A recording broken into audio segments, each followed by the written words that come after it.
Oxon 3 Comunicación Natural. Toyota. Renfe. Nuevo Espacio Elite. San Miguel. Coca-Cola. Universidad de Oviedo. Acción Cultural Española.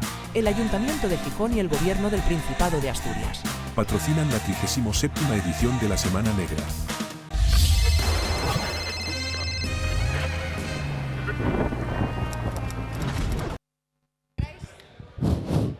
Sí, sí. A ver, sí, esto... Hola, buenas tardes. Gracias por estar aquí con nosotros. Y bueno, yo soy Jesús Palacios, seguramente algunos de vosotros ya me conocéis de otros años, y esto es la Semana Negra de Gijón. Y hoy estoy encantado, bueno, siempre estoy encantado de estar en la Semana Negra, pero en esta ocasión lo estoy muy especialmente porque me han dado la oportunidad de presentar el nuevo libro. Iba a decir el último, pero yo espero que no, que haya unos cuantos más, no sé si muchos, pero alguno más. Pero bueno, como digo, tengo la oportunidad de presentar el nuevo libro de Rubén Lardín, Las ocasiones, que podéis ver ahí y que luego podréis comprar también, dedicado por el autor, como sabéis, en ese rinconcito, y que pues es la última o la más reciente de las aportaciones de su autor a una obra, una bibliografía muy peculiar, en la que, bueno, algunos de vosotros también seguramente conoceréis a Rubén por su labor como crítico, como historiador, como ensayista cinematográfico y de cultura popular. Él es un magnífico articulista y un pensador, yo creo que de los más importantes de una generación que ya va, bueno, pues para mayores, ya vamos para mayores, de crípticos de cine, como digo yo, no exactamente críticos, sino crípticos, que han sabido utilizar la cultura popular, no solo el cine, también la historieta, la música pop, e incluso también muchas otras ramas de la cultura popular, pero de antaño. Por ejemplo, Rubén, ahora lo veremos a lo largo de este rato, es también un gran experto en temas tan dispares como el cantejondo, lo taurino. Sí, claro, lo he sacado de tu libro. Bueno, total, que a mí y a Rubén nos unen muchos años de complicidad, de trabajar juntos. He tenido la suerte de colaborar en algunos de los libros que él editó para festivales como Sitges o la Semana de Terror de San Sebastián, coordinándolos y escribiendo él también en ellos. También él ha participado en algunos de los libros que yo he coordinado, generalmente de tema cinematográfico, de tema de cine fantástico, etcétera. Pero, como digo, no es nada más que una de las muchas ramas del saber que Rubén Lardín domina, aunque aparenta así con este aspecto y esa mirada un poco inocente, como de quien no quiere la cosa. Antes de venir hacia aquí, me he estado preguntando cómo articular de alguna manera esta presentación, porque el libro de Rubén, Las ocasiones, que ha publicado en esta preciosa edición Fulgencio Pimentel, es un libro muy peculiar, es un libro muy particular. No es el libro, digamos, al uso que un lector desprevenido se puede esperar. No es una novela, no es tampoco una nivola, que diría Unamuno, no es un ensayo, pero está lleno de ensayos, es un libro autobiográfico, pero es de mentira, es autoficción, pero que no es autoficción. Entonces todo se conjugaba como para pedirme dos cosas. O una, que hiciera la típica presentación tópica al uso, es decir, me viniera con el folio escrito y empezara diciendo: Rubén Lardín nació el año tal, en no sé dónde, publicó primero tal, su fanzine a Navalí, en el Festival de Sitges, etcétera, etcétera. Podría añadir que también estuvo conmigo en el periódico del Festival Internacional de Cine de Gijón un par de añitos o tres, si no recuerdo mal, donde estuvimos ahí codo con codo sudando lo que es sacar un periódico de un festival, que por aquí algunos saben de qué hablo. Y bueno, pues tenía un poco ese prurito de decir, salgámonos del envite de la mejor manera posible, que simplemente pues contar quién es Rubén, dónde nació, a qué se dedica, qué hace, qué no hace y tirar para adelante. Pero la verdad es que me parecía injusto. Me parecía injusto para Rubén, me parecía injusto para vosotros y sobre todo me parecía injusto para un libro como Las Ocasiones, que posiblemente es uno de los libros que más he disfrutado leyendo en los últimos meses, por no decir años. Rubén Lardín, así como quien no quiere la cosa, a la chita callando y desde la trinchera, como digo, de la crítica cinematográfica, cultural, de la cultura popular, de muchas cosas que todavía algunos no acaban de asimilar como cultura, como son los tebeos o la música rock, o en fin, todo ese universo, la serie B, el cine psicotrónico, etcétera, pues a la chita callando desde esa, como digo, trinchera, desde esos márgenes de la cultura, pues resulta que es uno de los señores que mejor castellano escribe de todos los que ahora mismo en el mundo mundial escriben en castellano. O sea, personalmente, y a lo mejor suena un poco exagerado, pero podría decir que es mi prosista favorito en castellano ahora mismo, dejando de lado a nuestros hermanos del otro lado del Atlántico, que escriben un castellano maravilloso y distinto al nuestro. Pero aquí en España yo creo que pocos hay que manejen el lenguaje como lo maneja Rubén Lardín. Y este libro, Las Ocasiones, es un auténtico disfrute y una delicia para todos aquellos a los que nos gusta la literatura, no solo por lo que cuenta, sino por cómo lo cuenta y de qué manera se convierte en un lenguaje propio, único e intransferible, donde hay un diálogo constante.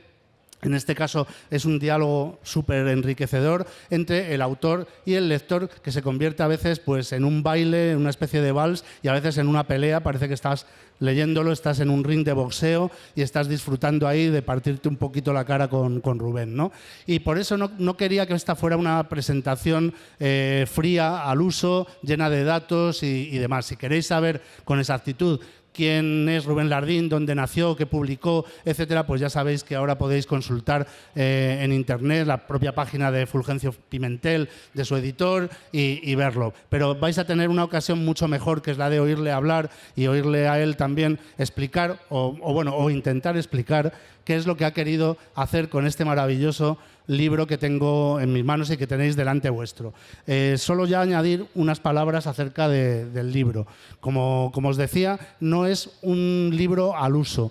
No se trata de una obra estrictamente narrativa, pero tampoco es estrictamente una obra de no ficción, ¿no? Ese género un poco degenerado que no sabemos muy bien qué quiere decir.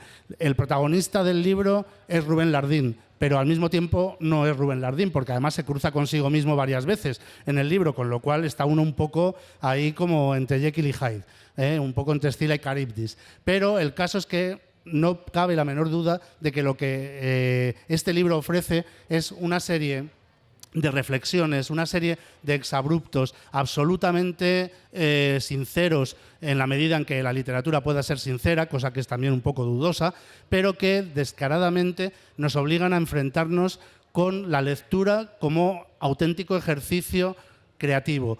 Es decir, Rubén escribe como Dios, maneja la palabra, el lenguaje, la sintaxis, las metáforas como un auténtico maestro. Consigue tener una poesía rítmica en todas sus páginas, en todas sus frases, que te hace devorar el libro, desear acabarlo cuanto antes y al mismo tiempo que no se acabe nunca. Por eso me parece especialmente apropiado que estemos en la carpa de la palabra, porque lo que es palabras no te falta, macho. O sea, vocabulario, todo el del mundo. Y cómo articularlo también. Y al mismo tiempo es una provocación para el lector, porque todo el rato está cuestionando aquello que esperas recibir de un libro. Cuando crees que va a ir por un lado, salta por otro. Cuando estás pensando que se va a transformar un poco en esa novela confesional, en esa obra, eso, como decía antes, un poco de autoficción, pues va y te rompe las pelotas, con perdón, y cambia completamente de sentido. Y un poco como decía hoy alguien en la columna de A Quemarropa dedicada al libro, pues es muy, muy importante esto, porque realmente estamos muy mal acostumbrados como lectores. Estamos acostumbrados a encontrarnos autores complacientes, autores que nos dan lo que queremos, autores que dices, voy a leer esta novela policíaca con unas dosis de crítica social, con un protagonista de tal, y oye, vas y la encuentras. Voy a leerme esta novela histórica que me va a contar lo que pasó en Roma en el siglo tal y me va a dar aquí un poquito de prestigio cuando hable con los amigos y vas y lo encuentras. Pero hemos dejado de arriesgar, hemos dejado de meternos en la literatura para lo que es realmente la literatura, que es para provocar emociones, para provocar sensaciones, para enervar, para cabrearte, para llevarte casi en algunos momentos al orgasmo. Es un libro muy guarro, como es también Rubén, que es bastante guarro y erotómano. Pero no penséis que es también un libro pornográfico, porque, hombre, si lo fuera, yo estaría encantado, porque un libro pornográfico de Rubén estoy seguro de que nos pondría a todos y a todas completamente como motos. Pero no, es un libro lleno de referencias culturales, lleno de cultura por los cuatro costados, muy afrancesado, porque aquí el amigo Rubén es traductor también. Por si alguno no lo sabéis, a aquellos que hayáis leído los cómics de John Sfar, de ese gran genio de la historieta francesa, pues bueno, la gran mayoría, los mejores, los ha traducido aquí el amigo Rubén. Y entonces el libro chorrea constantemente esta sapiencia que une lo que está arriba con lo que está abajo, que es un poco una alquimia muy peculiar, donde tan pronto estás con un pie puesto en Proust, en Bataille, en no sé qué franceses súper finos de la patafísica y de no sé qué, y de repente pues te sale por ahí con El ansia de Tony Scott, o con una película italiana de crímenes, o con lo que toque. Porque en realidad para Rubén todo vale mientras lo que valga es contarlo con emoción, contarlo usando el lenguaje como lo que es, como una paleta de colores y una paleta musical con la que embellecer la existencia, que al fin y al cabo es lo que de verdad el arte nos tiene que dar. Y en ese sentido, de verdad os digo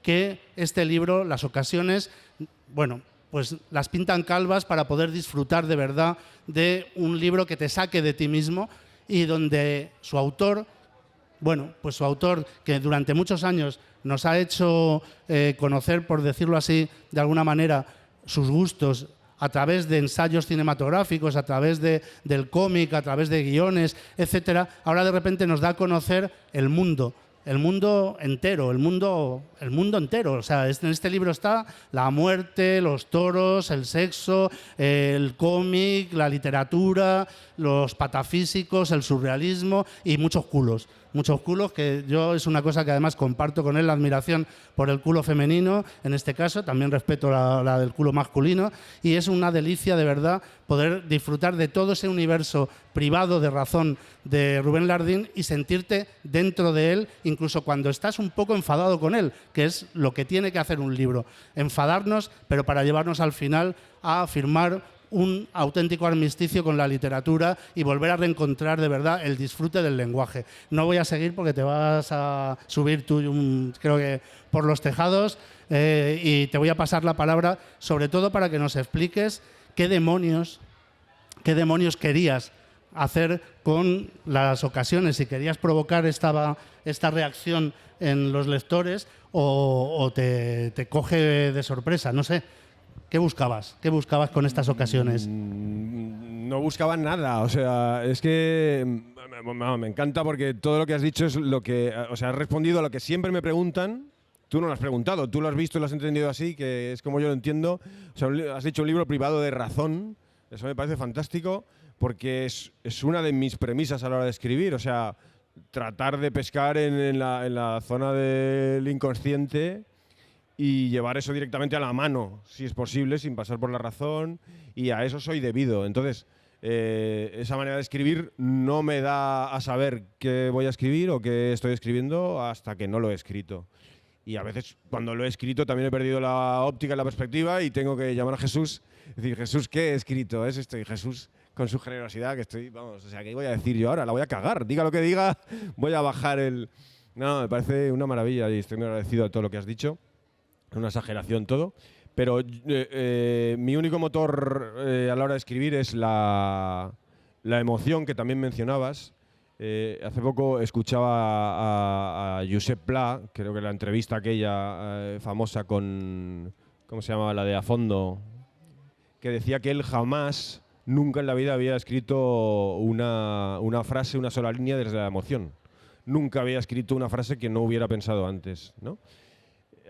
Yo no puedo funcionar así de ninguna manera. O sea, yo trato de que ocurra el hechizo mientras escribo y tengo que emocionarme y a veces no ocurre y es un padecimiento muy grande. O sea, pero mi idea al sentarme a escribir es de pronto sentir que estoy encabalgado en algo y seguir escuchando esa música y seguir ahí al galope hasta donde me lleve, que da lugar a una deriva del pensamiento, a esa mezcla de temas dispares a veces, buscando alguna costa en la que varar, que acaba buscando el final del pensamiento, pero que acaba siendo siempre un naufragio, o al menos esa es la sensación cuando escribo. Pero no hay ninguna otra voluntad de nada, y es algo que hablamos con los editores. O sea, la sinopsis de este libro es: un señor de Barcelona se muda a Madrid, fin.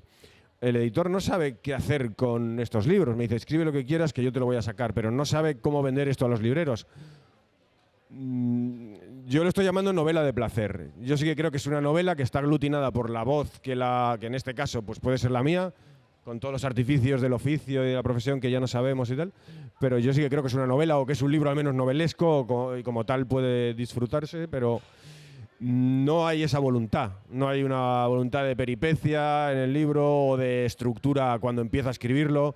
El otro día leía una entrevista con George Cuchar, porque esa es otra. Yo me miro más en cineastas o en dibujantes y tal que en escritores también, pero no exclusivamente. Y Cuchar decía, le preguntaban, ¿cuándo terminas de rodar una película? Decía, no, pues cuando termino, cuando no quiero rodar más. Termino del rodaje y me voy a casa y la monto. Pues yo funciono un poco de la misma manera. Digo, este libro ya se está extinguiendo, lo percibes. Incluso a veces esa sensación la plasmo en el libro, ¿no? Digo, oye, creo que este libro se está acabando, le digo al libro, ¿no? Y vas viendo, y a lo mejor no, a lo mejor hay otro valle y tal, pero no hay nunca una estructura clara. Para mí es el escribir, la escritura o la literatura, si queremos llamarlo, es expresión personal, única y exclusivamente, y luego si sirve como escapismo, si sirve como, bueno, no sé, como inspiración para alguien o como mero entretenimiento, o como, pues bienvenido sea. Pero no hay nada premeditado a la hora de sentarse a escribir.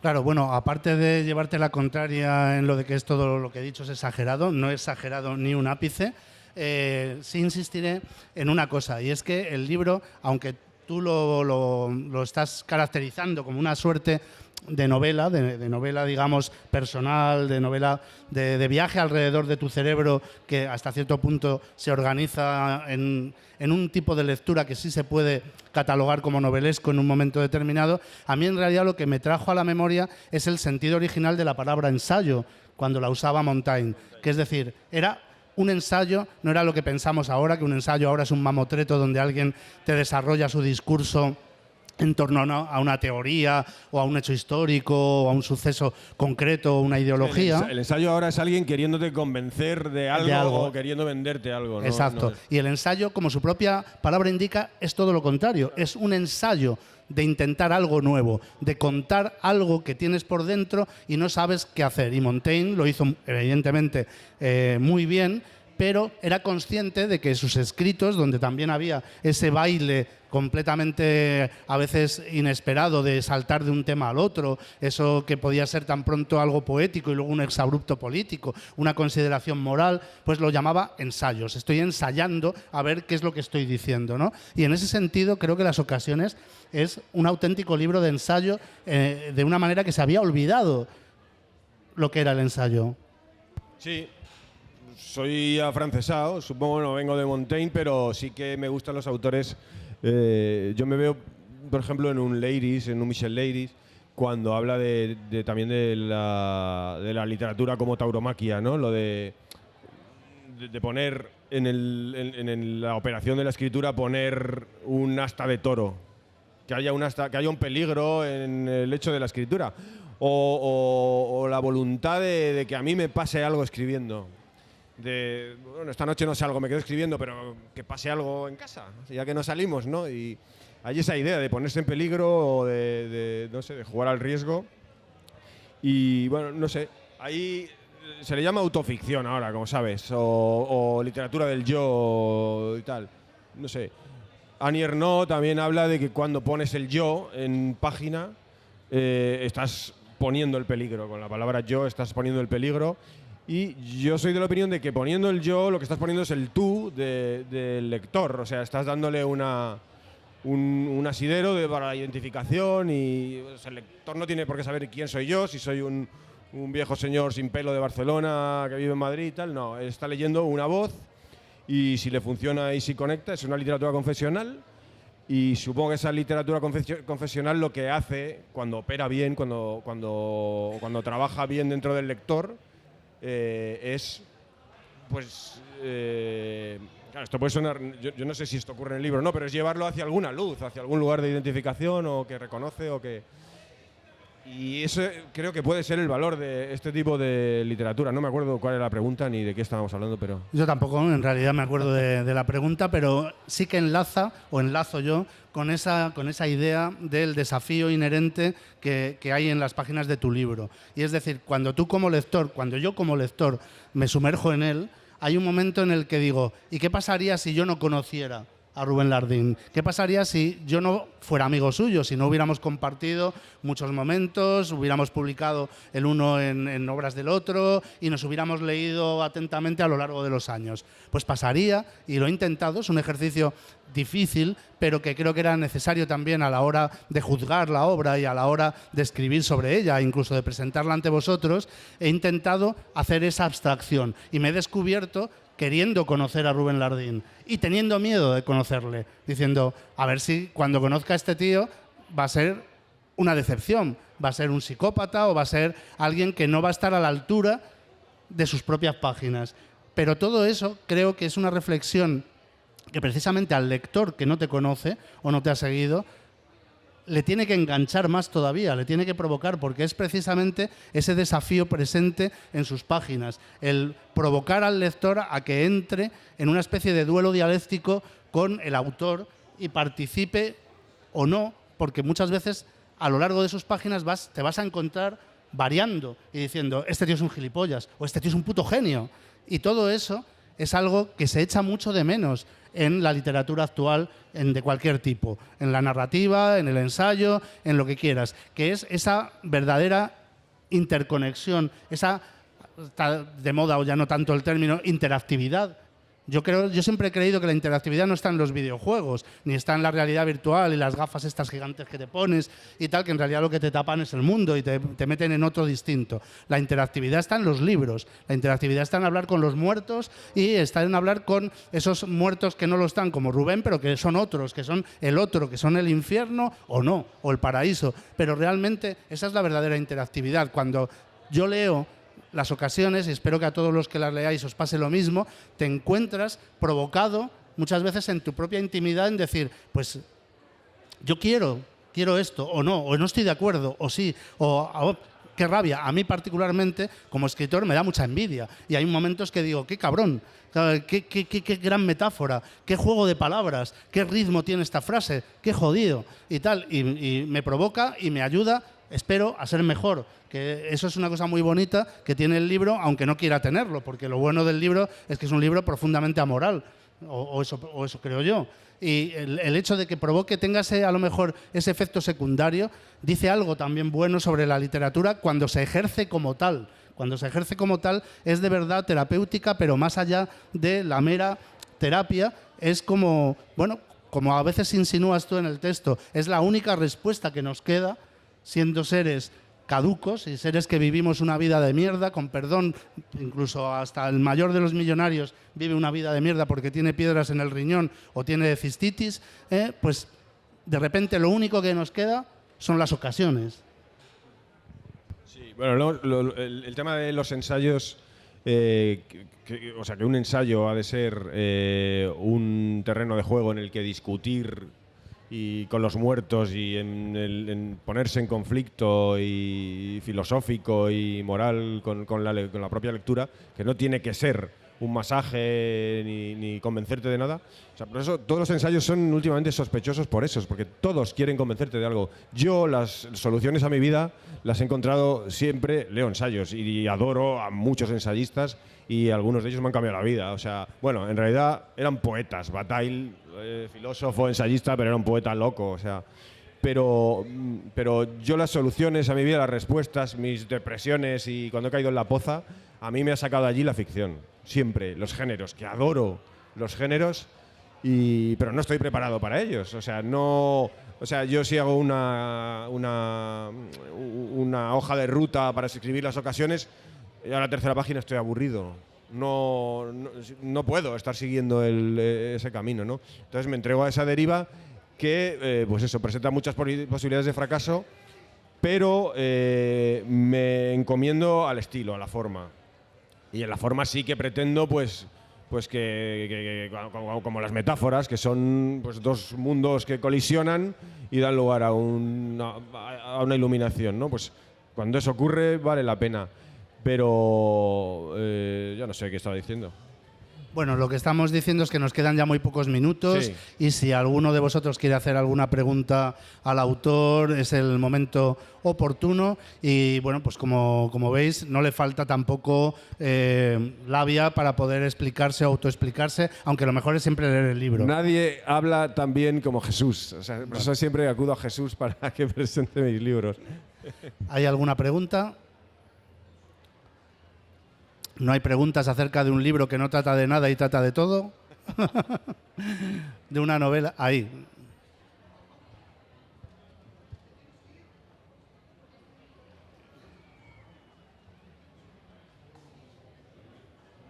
¿Sí? ¿Hola? ¿Hola?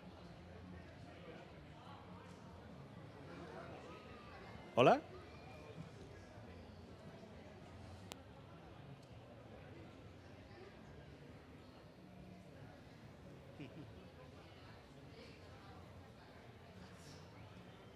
Hola, ahora.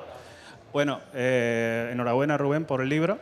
Yo soy fiel oyente del podcast, de tu podcast, desde el principio, y quería preguntarte si hay algún tipo de similitud con el podcast y cómo se retroalimenta el libro del podcast en el caso de que lo haga. Pues yo nunca me acuerdo de que ese podcast existe. O sea, porque ese podcast yo lo inauguré, se llama La mano contra el sol, es un podcast de deriva también, en el que yo grabo notas de voz en el móvil y cuando me apetece las vacío, pongo una canción de los Smiths en medio y se termina el capítulo. Sin periodicidad, sin ninguna voluntad de nada. Y lo empecé en un momento en que yo estaba jodido y no podía escribir, no podía centrarme en nada y empecé a grabar esto pensando que los podcasts habían pasado de moda y tal, y no, es que estaba llegando el boom de los podcasts y empezó como a funcionar y de pronto en las presentaciones aparece gente como ahora que habla de un podcast y digo, sí, el podcast, ¿eh? Pero bueno, supongo que hay un amigo escritor, Javier Pérez Andújar, me decía, tú no tienes que hacer podcast, escribe, quita el podcast, escribe. Y es verdad que a veces en el podcast tienes la sensación de poder estar malversando alguna idea, porque mi terreno de juego natural es escribir. Entonces sí que piensas, hostia, esto me da para 2 páginas jugosas y puedo llegar a algún lugar más, no sé, más interesante que en el podcast, donde es un divagar, donde me acabo de despertar, grabo en el móvil no sé qué. Pero sí, supongo que la voz es la misma. La voz es la misma. Yo creo que esto sería el podcast, o el podcast sería en las ocasiones de AliExpress, ¿sabes? O sea, pero sí, la esencia es la misma. Bueno, nos tenemos que marchar, ya sabéis que esto es la Semana Negra y no da tregua y bueno, pues ahora, como os decía, tenéis la oportunidad de adquirir las ocasiones, es una ocasión única, valga la redundancia, y llevarla firmada por su autor, Rubén Lardín, y de verdad os digo, no os vais a arrepentir, es un libro distinto a cualquier otro de los que podáis encontrar en la Semana Negra, diferente. No diré mejor, pero sí absolutamente diferente. Gracias a todos por vuestra presencia y sigue la Semana Negra. Muchas gracias. Oxon 3 Comunicación Natural. Toyota. Renfe. Nuevo Espacio Elite. San Miguel. Coca-Cola. Universidad de Oviedo. Acción Cultural Española. El Ayuntamiento de Gijón y el Gobierno del Principado de Asturias. Patrocinan la 37ª edición de la Semana Negra.